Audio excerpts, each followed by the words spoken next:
ዘጠነኛ ሱረቱል አልካፊሩን በመካ የወረደች ናት። አያቷ 6 ናቸው። ቢስሚላሂር ረህማኒር ረሂም በአላህ ስም ፍጹም ርኅሩህ ፍጹም አዛኝ በሆነው።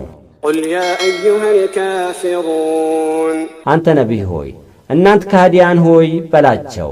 ላ አዕቡዱ ማ ተዕቡዱን እኔ ያ የምታመልኩትን ጣዖት አምላኪ አይደለሁም። ወላ አንቱም ዓቢዱነ ማ አዕቡድ እናንተም ያ እኔ የማመልከውን ፈጣሪ አላህን አምላኪ አይደላችሁም። ወላ አነ ዓቢዱን ማ ዓበድቱም እኔም እናንተ የምታመልኩትን ጣዖት አምላኪ አልሆንም። ወላ አንቱም ዓቢዱነ ማ አዕቡዱ ለኩም እናንተም ከጥመታችሁ ስለማትመለሱ ያ እኔ የማመልከውን ፈጣሪ አላህን አምላኪ አትሆኑም። ለኩም ዲኑኩም ወሊየ ዲን ለእናንተም ለካህዲያን ወደ ጥመት የሚመራችሁ ሃይማኖት አላችሁ፣ ለእኔም የምድንበት ኢስላም ሃይማኖት አለኝ።